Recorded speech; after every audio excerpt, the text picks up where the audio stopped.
درود تماشابینان عزیز، خلاصه خبرهای مهم یکشنبه 18 اپریل تاجیکستان را از پایگاه خبری بامداد برایتان پیشکش میکنیم.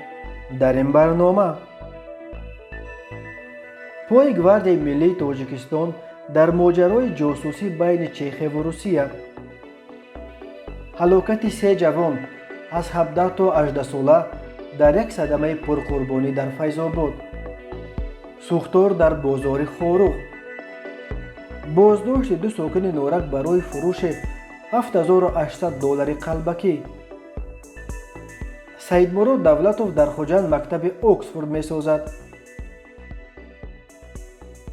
و اکنون تفصیلات خبرها. پای تاجیکستان هرچه بیشتر به ماجرای جاسوسی بین چیخ و روسیه کشیده می شود.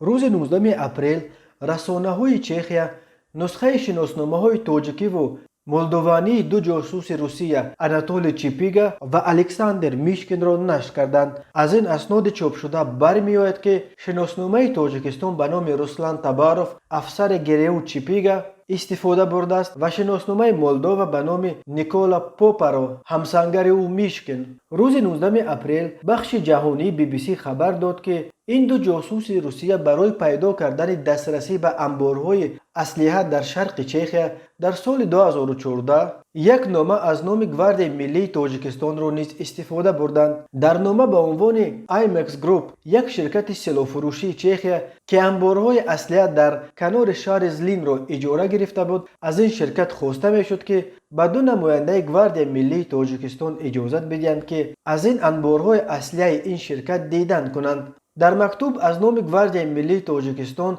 ارسال شده نسخه شناسنامه ها به نام رسلان تباروف و نیکولا پوپا نیز ضمیمه شده این 2 افسر گروه روسیه همچنین نمایندگان گواردی ملی تاجیکستان معرفی شده بودند، ولی فراداده آن نامه را فرستنده هایش از بین برده بودند و بنا به گزارش نشریه چیخی ریسپکت، مقامات امنیتی چیخ به این سبب از کجا ارسال شدن آن نامه را معین کرده نتوانستند. مقامات گواردی ملی تاجیکستان و دیگر مقامات رسمی دوشنبه این خبرها درباره استفاده شدن نام این نهاد حربی تاجیکستان از سوی کارمندان خدمات مخصوص روسیه در قلمرو یک کشور عضو ناتو اتحاد اروپا هنوز شرح ندادند. ماجرای اساسی بین چیخ و روسیه روز 17 اپریل زمانی سر زد که سروزیر چیخ اندری بابیش و معاون اولش یان هامیچک با برگزاری یک نشست خبر اضطراری خبر دادند که چیخ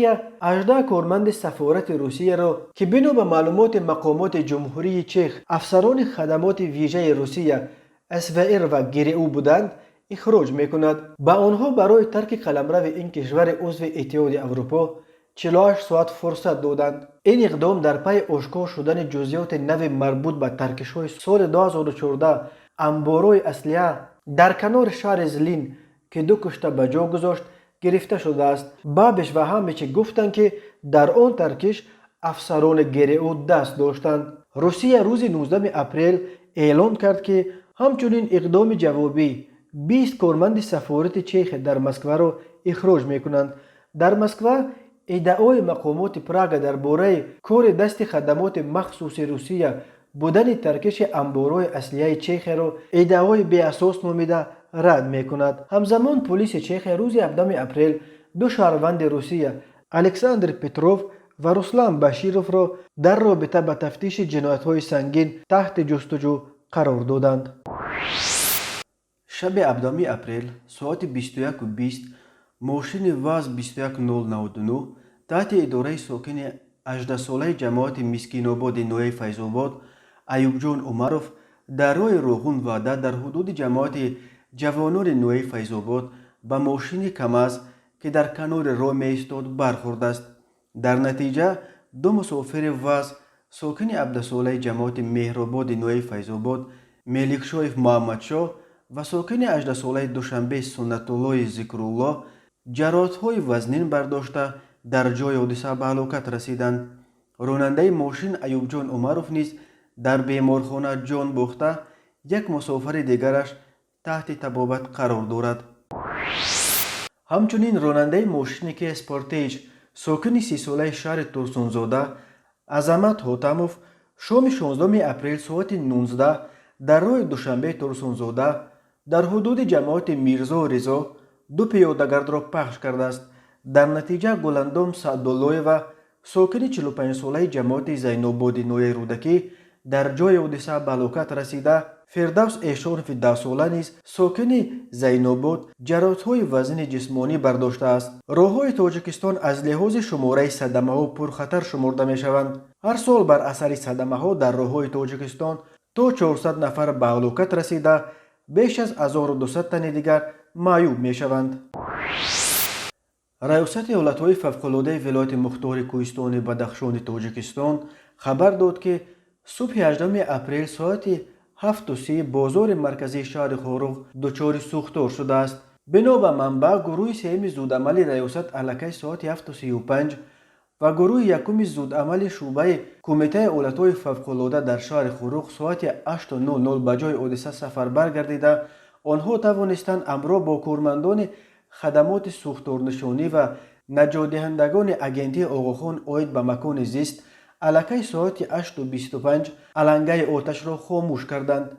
درباره حجم سوختار و ضرر در اطلاعیه رسمی جزئیات داده نشده است، ولی کمیته حالتهای فوق‌العاده در اطلاعیه‌اش میگوید سوختار در بازار خاروغ خوشبختانه تلفات جانی نداشت و سبب‌های سر زدنش از جانب مقامات ریاست وزارت کارهای داخلی ولایت مختار کوهستان بدخشان تحقیق کرده می‌شوند. بازار مرکزی خاروغ بزرگترین بازار در حدود ولایت بدخشان تاجیکستان و بدخشان افغانستان به شمار می‌رود.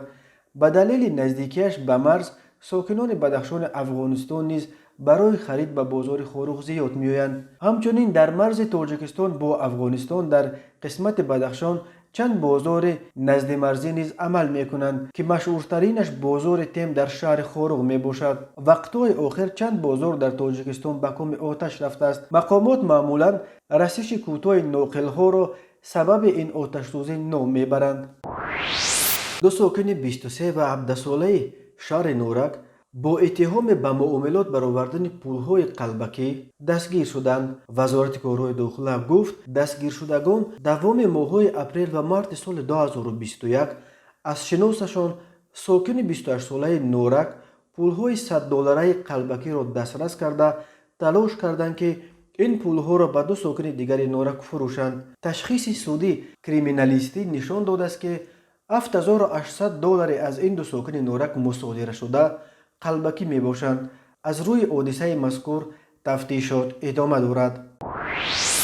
دو ساکن 34 و 27 ساله پایتخت با اتهام دزدی $10,000 و لباس و تجهیزات تکنیکی به مبلغ باز $12,000 دیگر از منزل یک ساکن نویه سینا در ماه فوریه سال جاری دستگیر شدند.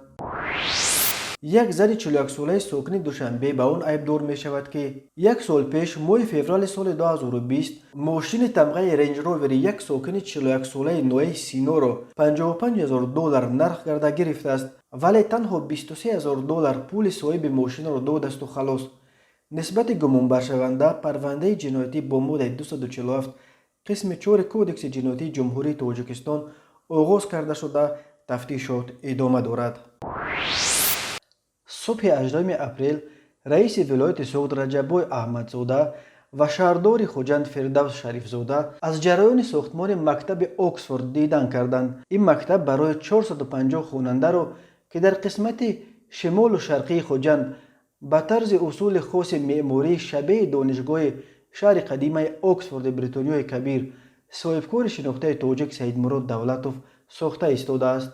قرار است ساختمان مکتب اکسفورد در خوجند در عرفه جشن 30 سالگی استقلال تاجیکستان که ماه سپتامبر سال جاری تجلیل می شود به انجام رسانیده شود و مکتب جدید الکی در سال نو تحصیل سال 2021-2022 مورد بهره برداری قرار بگیرد. بنا به اطلاع خدمات مطبوعات شهرداری خوجند در ساختمان مکتب اکسفورد فعلا 70 نفر کار میکنند.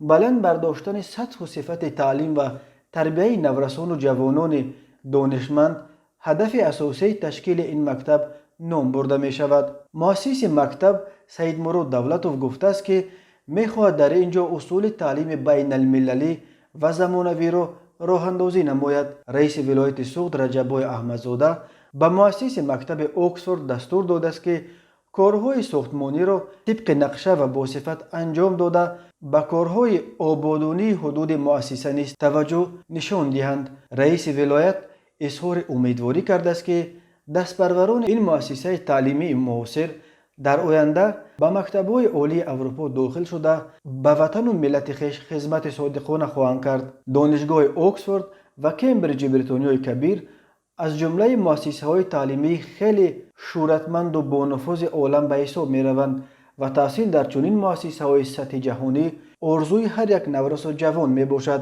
اما برای داخل شدن به این گونه دانشگاه‌ها آمادگی عمیق و همه‌جانبه داوطلبان ضرور است. آماده کردن شاگردان برای شامل شدن به دانشگاه‌های معتبر چون اکسفورد یکی از هدف‌های فعالیت مکتب اکسفورد در خوجند خواهد شد. سید مراد دولتوف 43 ساله زاده دهه درغ نویه عینی بیشتر با بیزنس ترینینگ ها نام برآورده بود ولی وقتهای آخر به تجارت واقعی نیز زیاد رو می‌آورد.